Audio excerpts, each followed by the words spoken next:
अस्सलामुअलैकुम जी, welcome to my channel. कैसे हैं आप सब लोग? उम्मीद करती हूँ ठीक होंगे जी। मैं डॉक्टर ज़ुबिया। आज हमें जिस टॉपिक के ऊपर बात करनी है वो पर्सनैलिटी का एक बहुत ही अहम जज़्व है।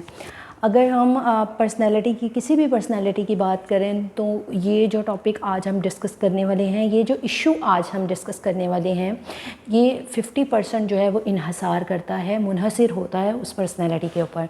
आज हम बात करेंगे जी हेयर फॉल के ऊपर कि हेयर फॉल क्या होता है और इसकी वजूहात क्या होती हैं, कौन सी ऐसी कॉजेज़ होती हैं जो हेयर फॉल करती हैं, बाल झड़ क्यों होता है।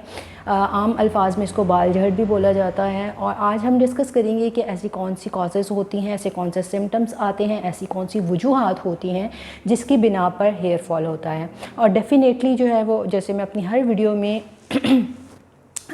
किसी भी प्रॉब्लम के सल्यूशन के साथ उसकी कोई ना कोई मेडिसिन ऐसी बताती हूँ जो आपके लिए बेनिफिट साबित होती है, तो मैं इसकी आपको मेडिसिन भी बताऊँगी। सबसे पहले जो है, अगर हम हेयर फॉल की बात करें, हेयर्स की बात करें, तो हेयर फॉल होना जो है वो एक नेचुरल प्रोसेस है। एक स्पेसिफ़िकली अमाउंट तक जो है वो हमारे बाल जो है वो डेली रूटीन में गिर रहे होते हैं, जिसमें आप कह लो कि अगर मैं आपको एक रेशो बताऊं, एक नॉर्मल सी रेशो बताऊं, तो 50 से 60 बाल जो हैं वो डेली रूटीन में हमारे गिरते हैं तकरीबन। वो उसमें बाल जब हम कॉम कर रहे होते हैं या जब हम सो रहे होते हैं या नहाते वक्त जो है वो ये रेशो जो है वो गिरती है, और ये एक नॉर्मल रेशो इसको तस्लीम किया जाता है। वो इस वजह से कि बाल जब बाल ग्रोथ हो रहे होते हैं, बाल की ग्रोथ हो रही होती है, तो कुछ जो बेजान बाल होते हैं वो गिर रहे होते हैं, उनकी जगह नए बाल आ रहे होते हैं। तो ये एक नेचुरल प्रोसेस होता है जो कि होता है। अब ये अमाउंट जो है, ये रेशो जो है, जब इस स्पेसिफ़िक अमाउंट से बढ़ जाती है तो इसको क्या बोलते हैं? इसको बोलते हैं हेयर फॉल। हेयर फॉल होने की बहुत सारी रीज़न्स होती हैं, हेयर फॉल होने की बहुत सारी वजह होती हैं। ये हेयर फॉल ज़ाहिर कैसे होता है? मेल में तो होता है, मेल में बाल थिन, चूँकि मेल के हेयर्स की क्वांटिटी जो होती है वो लुक वाइज जो है वो दिखना शुरू हो जाती हैं, उनके बाल जो है वो थिन होना शुरू हो जाते हैं। आपके ऑक्सीपिटल साइड से जो है वो बाल ख़त्म होना शुरू हो जाते हैं, या सर के मिड से बाल झड़ होना शुरू हो जाता है, बाल गिरना शुरू हो जाते हैं। और पैचेस बन के बाज़ दफ़ा जो है वो पैचेस बन के भी गिरना शुरू हो जाते हैं। मतलब बाल स्पेसिफ़िक अमाउंट में जो है वो दोनों साइड से गिरना शुरू हो जाते हैं और आहिस्ता आहिस्ता उनमें कमी होना शुरू हो जाती है। फ़ीमेल में चूँकि जो होती है वो बालों की रेशो, बालों की लेंथ के हिसाब से बालों की क्वांटिटी ज़्यादा होती है, तो उसमें इतना ज़्यादा पता कैसे चलता है? उसमें आपकी जो चुटिया बना रहे होते हैं वो थिन हो जाती है, बाल जो है वो उसकी थिकनेस कम हो जाती है। तो ऐसे जो है वो उसमें जब आप कॉम कर रही होती हैं तो आप देखते हैं कि बाल जो है वो कंघी भर के बाल आ रहे हैं, इस तरह बाल धो रहे हैं तो बाल उतर रहे हैं। आप बालों को हाथ लगाते हैं तो वो जड़ से जो है वो उतरना शुरू हो जाते हैं। तो ये कुछ सामने देखने में चीज़ें आती हैं जब बाल झड़ रहे होते हैं या बाल उतर रहे होते हैं। इनकी कॉजेज़ क्या होती हैं? मैं आपके साथ सबसे पहले जो है वो कॉजेज़ इनकी डिस्कस करूँगी। कॉजेज़ में सबसे पहली जो कॉज होती है वो आपकी होती है जी कि आपके genetically parents, grand parents, four parents की तरफ से जो है वो बाल ऐसे हैं, बाल झड़ होता था, उनके बाल थिन होते थे, या एक स्पेसिफ़िक एक सर्टेन टाइम में आके उनके बाल गिरना शुरू हो गए थे। ठीक है, तो वो विदाउट एनी रीज़न आपकी भी एज का जब वो एक सर्कल आएगा, आपकी एज का वो टाइम आएगा, उससे पहले या उसके करीब करीब जो है वो आपके बाल भी गिरना शुरू हो जाएंगे।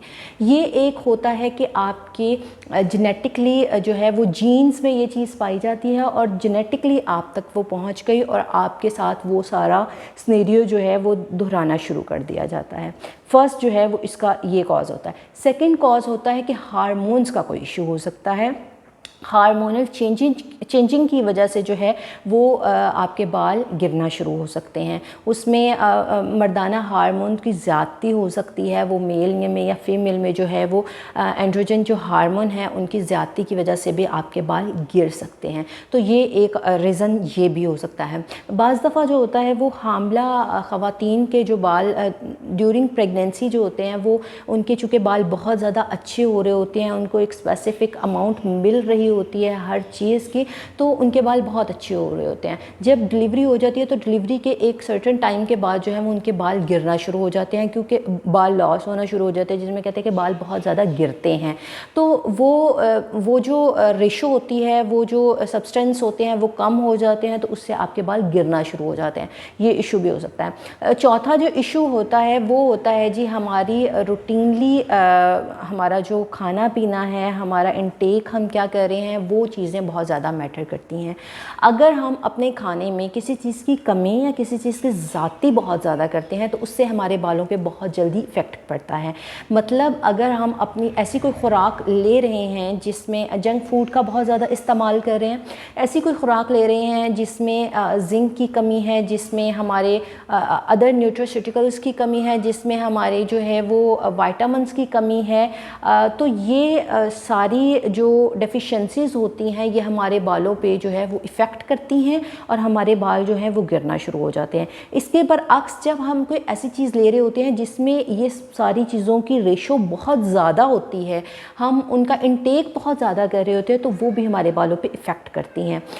यहाँ पे एक पॉइंट ये भी आता है कि हम बहुत ही ज़्यादा अगर क्रैश डाइटिंग कर रहे हैं, मतलब डाइटिंग ओवर डाइट कर रहे हैं, उसमें जो है वो हम हर चीज़ छोड़ देते हैं, तो हमारे जिस्म में बहुत सारी जो मिनरल्स होते हैं, हमारे जिस्म में जो जिंक होता है, हमारे जिस्म में जो आयरन्स होते हैं, हमारे जिस्म में जो विटामिन्स होते हैं, उनकी कमी आ जाती है, डेफिशिएंसी हो जाती है। वहाँ पे जो है वो बाल गिरना शुरू हो जाते हैं। बालों पे वो जो है वो डायरेक्ट जो है असरअंदाज होते हैं और बाल हमारे गिरना शुरू हो जाते हैं। और अगर हम जिम वगैरह, जैसे मेल्स या फीमेल्स में बहुत लोग जिम करते हैं और जिम के साथ जो है वो प्रोटीन्स ले रहे होते हैं, प्रोटीन शेक ले रहे होते हैं, प्रोटीन्स का इस्तेमाल कर रहे होते हैं, तो उसमें इन चीज़ों की अगर ज़्यादती हो जाती है तो तब भी हमारे बाल गिर रहे होते हैं। और यहाँ लास्ट में जो एक इशू आता है और बहुत ज़्यादा जो अभी की अगर हम बात करें, अपने अराउंड की बात करें, तो बहुत ज़्यादा जो कॉमन चीज़ पाई जाती है वो है स्ट्रेस। अगर स्ट्रेस लेवल बहुत ज़्यादा है, आप किसी वजह से स्ट्रेस बहुत ज़्यादा लेते हैं, आप मेंटली तौर पे बहुत ज़्यादा डिस्टर्ब रहते हैं, तो उससे भी आपके जो है वो आपकी फ़िज़िक के साथ आपके बालों पे बहुत जल्दी असर पड़ता है, आपके बाल बहुत जल्द गिरना शुरू हो जाते हैं। ये एक जो है वो रीज़न हो सकती है, ये एक इशू हो सकता है बालों के गिरने का। तो ये मैंने आपको कुछ वजूहात बताई कि इन वजूहात की बेसिस पे जो है वो आपके बाल जो हैं वो गिर सकते हैं, ये कॉजेज़ होते हैं। अब कौन सी आपके सामने चीज़ें नमूदार होना शुरू होती हैं, तो वो आपको मैंने जैसे आप शुरू में बताया कि बाल आप कंघी करते हो तो आपके बाल जो हैं वो बहुत ज़्यादा गिर रहे होते हैं, आप नहाते हो, सर्द होते हो, तो उस टाइम पे आपको बाल फील हो रहा होता है बहुत ज़्यादा। यहाँ पे एक बहुत ही जो इम्पॉर्टेंट चीज़ मैं डिस्कस करूँगी कि हम जब बहुत एक्स्ट्रा केमिकल यूज़ कर रहे होते हैं अपने हेयर्स के ऊपर, वो किसी भी मद में हो सकता है, वो किसी कलर बेस की मद में हो सकता है, वो शैम्पू की मद में हो सकता है, या फिर आप ऑयलिंग कोई ऐसी कर रहे हैं, कोई ऐसा ऑयल यूज़ कर रहे हैं जिसमें बहुत ज़्यादा केमिकल्स पाए जाते हैं, तो उस सूरत में भी जो है वो बाल गिरना शुरू हो जाते हैं, क्योंकि वो एक हाई रेट ऑफ केमिकल्स होते हैं, तो उनकी वजह से जो है वो बालों पे असरअंदाज होते हैं। एक सर्टेन टाइम तक एक जो है वो आपके बालों पे अच्छा असर करते हैं, लेकिन वो आपके बालों को बेजान कर देते हैं, क्योंकि केमिकल्स होते हैं और केमिकल्स की वजह से आपके बाल बेजान हो जाते हैं और वो गिरना शुरू हो जाते हैं। तो ये एक रीज़न हो सकती है। कुछ बीमारियां ऐसी होती हैं जो जिनकी आप मेडिसिन्स यूज़ जब करते हैं तो वो इनडायरेक्ट आपके बालों पे जो है वो असरअंदाज होती हैं। लाइक उसमें किडनी की प्रॉब्लम हो सकती हैं, आपके लिवर की प्रॉब्लम हो सकती हैं, अदर कुछ ऐसी प्रॉब्लम्स हो सकती हैं जिसमें आपके अगर आपको ज़ियाबतीस है, आपको डायबिटीज़ है, तो उसमें भी आपके बाल गिर रहे होते हैं। तो मतलब इस तरह की कुछ स्पेसिफिकली कुछ बीमारियां होती हैं जिनकी वजह से भी बाल गिरना शुरू हो जाते हैं। तो ये रीज़न्स होती हैं बालों के गिरने की। इनको रोका कैसे जा सकता है? इनको रोकने के लिए जो जैसे मैंने आपको बताया कि ये रीज़न है, रोकने के लिए सबसे बेहतर जो चीज़ है हमारा लाइफस्टाइल जो है, हमारा अगर लाइफस्टाइल ऐसा है कि बहुत ही ज़्यादा स्ट्रेसफुल है तो उस लाइफस्टाइल को थोड़ा रिमेन करने की ज़रूरत होती है, ताकि हमारी खाने पीने की रूटीन, हमारी सोने जागने की रूटीन और हमारी जो है वो किसी भी चीज़ को करने की रूटीन जब बेहतर होगी तो हमारी डेफिनेटली उसके बिहाइंड पे जो इशू आ रहा है वो इशू भी ठीक होना शुरू हो जाएगा। जेनेटिकली अगर इशू है तो उसके ऊपर भी जो है वो हम अभी डिस्कस करेंगे। तो जो मेन ये है, अगर हार्मोन्स का इशू है, मैं आपको अक्सर यही बात कहती हूँ कि मैं आपके साथ बहुत सारी मेडिसिन्स जब डिस्कस करती हूँ, जब किसी भी प्रॉब्लम से रेलिवेंट मेडिसिन डिस्कस करती हूँ, तो वो एक आप कह लो कि वो मेडिसिन वो सब के लिए होती है। वो एक ऐसी मेडिसिन होती है जिसको टेस्टिंग किया गया होता है हर एज पे, उसको हर प्रॉब्लम में टेस्टिंग किया गया होता है और उसका कोई साइड इफ़ेक्ट नहीं होता। लेकिन अगर स्पेसिफिकली इशू होता है उससे रेलिवेंट कोई भी, तो आपको अपने जो आपका डॉक्टर है, आप उससे लाजमी तौर पे आप रुजू करें, आप उसे अपनी तमाम प्रॉब्लम्स बताएं ताकि उससे रेलिवेंट वो आपको मेडिसिन दे सके। क्योंकि होम्योपैथिक में जो है वो आपको सिम्टम टू सिम्टम डिस्कस करके मेडिसिन दी जाती है। मैं जो आपको मेडिसिन बताती हूँ वो एक आप कह लो कि ऑलराउंडर होती है, वो आपकी प्रॉब्लम को ठीक करती है। लेकिन अभी भी अगर इससे रेलिवेंट आपको लगता है कि स्पेसिफिकली मुझे ये इशू है, तो आप अपने कंसल्टेंट से लाजमी तौर पे जो है वो रुजू करें। आप उससे पूछें कि ये इशू है तो इसमें साथ में कौन सी एडिशन हो सकती है ताकि मुझे जल्दी इस चीज़ से फ़र्क पड़े। अब हम बात करेंगे जी, मैंने आपको ये सारे सिम्टम्स बताए, ये सारी वजूहात बताई, ये सारी चीज़ें बताई। अब हम आते हैं कि इन चीज़ों से रुका कैसे जा सकता है, कौन सी ऐसी मेडिसिन है वो इन सारी तमाम इश्यूज़ से हमें जो है वो रिज़ॉल्व कर सकती है, वो ठीक कर सकती है इन तमाम प्रॉब्लम्स को। तो होम्योपैथिक की एक बहुत ही स्पेशल मेडिसिन, होम्योपैथिक की हेयर्स के लिए, हेयर फॉल के लिए बहुत ही एक अच्छी मेडिसिन जो मैं आपके साथ डिस्कस करने वाली हूँ। एक बहुत ही बेनिफिट मेडिसिन जो जितने भी प्रैक्टिशनर मुझे देख रहे हैं, जितने भी होम्योपैथिक डॉक्टर्स मुझे देख रहे हैं, वो मेरी इस बात से इत्तफाक करेंगे कि जबरंडी जो है वो हेयर फॉल के लिए किस कदर अफादियत की हामिल है। तो आज मैं आपको जबरंडी से रेलिवेंट ही बताऊंगी कि हेयर फॉल में जबरंडी किन किन प्रॉब्लम्स को आपके को ठीक कर देती है। जबरंडी के कुछ बालों से रेलिवेंट जितने भी इश्यूज़ हैं और जिस भी एज में हैं, जबरंडी उनके लिए बहुत ज़्यादा फ़ायदेमंद साबित होती है। सपोज़ अगर आपके कौन कौन से इश्यूज़ हैं जिनके ऊपर जबरंडी वर्क करती है, ये मेडिसिन जिन जिन फैक्टर के ऊपर वर्क करती है, उसमें सबसे पहले अगर आपके बाल जो हैं उनमें खुश्की बहुत ज़्यादा है, उनमें डैंड्रफ बहुत ज़्यादा है, तो जबरंडी जो है वो उसको ठीक करेगी।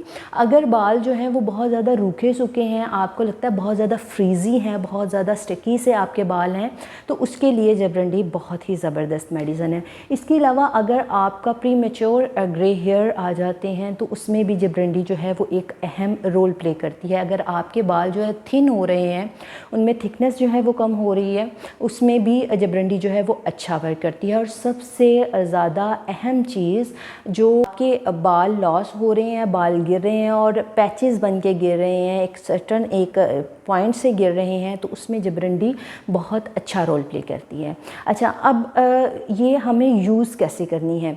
बाज़ दफ़ा मुझे जो है वो मैसेजेस आ रहे होते हैं कि हम बहुत ज़्यादा हेयर ऑयल जो है वो इंट्रोड्यूस हो गए हैं मार्केट में जो है वो बहुत टाइप के जो है वो हेयर ऑयल इंट्रोड्यूस हो चुके हैं, आ चुके हैं। तो कौन सा हेयर ऑयल जो है वो बेस्ट है, तो इन सारी चीज़ों से या आपको पता ना चल रहा हो, आप रिकग्नाइज़ ना कर पा रहे हों कि कौन सा जो है वो चीज़ बेस्ट है, कौन सा प्रोडक्ट जो है वो बेस्ट है, उससे बचने के लिए जो है वो मैं आज आपके साथ जो मेडिसिन डिस्कस कर रही हूँ और जिस तरीके से मैं आपको बताऊँगी, आप उस तरह से यूज़ करोगे तो आपको इसको 100% जो है वो रिज़ल्ट आपके सामने आएंगे।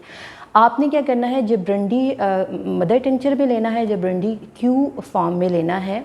और आप उसको यूज़ कैसे करेंगे, आप उसको किसी भी हेयर ऑयल जो आप अपने रूटीनली हेयर ऑयल यूज़ कर रहे हैं उसमें जो है वो सरसों का ऑयल हो सकता है, उसमें गरी का ऑयल हो सकता है, उसमें ऑलिव ऑयल हो सकता है, या कोई भी आप जो अपनी रूटीनली ऑयल यूज़ कर रहे हैं उसमें 5 to 10 ड्रॉप्स यूज़ करेंगे।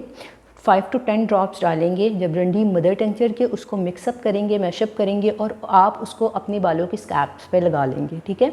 उसको बालों की जड़ों में लगाएंगे और उसको हल्के हाथ से उसका मसाज करेंगे 5 से 7 मिनट और उसको रात के लिए छोड़ देंगे और सुबह आप उसको वॉश कर लेंगे। आप वीक में 1 से 2 दफ़ा अगर या 3 दफ़ा ऑयल लगाते हैं, उसके साथ इसको मिक्सअप करें और लगाना शुरू करें, आपके तमाम प्रॉब्लम जो है वो सॉल्ट आउट हो जाएंगे। सेकंड जो है वो, अगर आप इसको डायरेक्ट अप्लाई करना चाहते हैं तो वो भी आप इस तरह से कर सकते हैं कि आप 10 to 15 ड्रॉप्स जो हैं वो जब रंडी मदर टिंचर के लें और उसको अपने स्कैल्प पे लगाएं। रात को आप सोने से पहले जो है वो इसको लगाएं, इसको हल्के हाथ से मसाज करें इसका और इसको बालों में लगा रहने दें। अगर सुबह उठ के आप बाल वॉश करना चाहते हैं तो ओके, अगर नहीं वॉश करना चाहते तो भी इट्स ओके, कोई ये आपके लिए कोई प्रॉब्लम क्रिएट नहीं करेगा। तो ये इसके 2 साइड हो सकती हैं, ये 2 यूज़ करने के तरीके हो सकते हैं जो आप इसको यूज़ कर सकते हैं और आपके लिए बहुत ज़्यादा इजी होगा। आप कंफ्यूज नहीं होंगे कि मैंने कौन सा ऑयल लेना है, कौन सी प्रोडक्ट जो है वो ज़्यादा अच्छी होगी। आप सिंपल जो है वो मदर टिंचर की फॉर्म में लें जब रंडी को और इसको यूज़ करें। ये आपको इस तरीके से यूज़ कर सकते हैं। सेकंड जो है वो मैंने जैसे आपको बताया कि इसके साथ में अगर आपको कोई और इशू आ रहा है या इसके बिहाइंड पे, जैसे मैंने आपको बताया कि हार्मोनल इश्यूज़ की वजह से जो है वो आपके बाल गिर सकते हैं, मर्दाना हार्मोन की ज़्यादती की वजह से बाल गिर सकते हैं, आपके डाइट में अगर कोई प्रॉब्लम है उसमें आपके बाल गिर सकते हैं, अगर मतलब ड्यूरिंग प्रेगनेंसी कोई ऐसे इश्यूज़ आए हैं जिनकी वजह से आपके बाल गिर रहे हैं, तो उसके लिए आप अपने कंसल्टेंट से जो है वो लाजमी तौर पर रब्ता करें, आप उन्हें बताएं ताकि वो आपको इसके साथ कुछ ऐसी मेडिसिन इंक्लूड कर सके जो कि आप औरल साथ में ले सकें। उम्मीद करती हूँ कि आज जो हमने टॉपिक डिस्कस किया उसमें आपको बहुत सारी चीज़ें समझ आ गई होंगी। अगर आपको वीडियो पसंद आई तो लाइक कीजिएगा, चैनल को सब्सक्राइब कीजिएगा, बेल आइकन के बटन को दबा दीजिएगा, उससे मेरी आने वाली वीडियो के जो नोटिफिकेशंस हैं वो आप तक ज़रूर पहुँचेंगे इंशाल्लाह। अब तक के लिए इतना ही, आइंदा नेक्स्ट वीडियो में आपसे मुलाकात होगी, तब तक के लिए अल्लाह हाफ़िज़।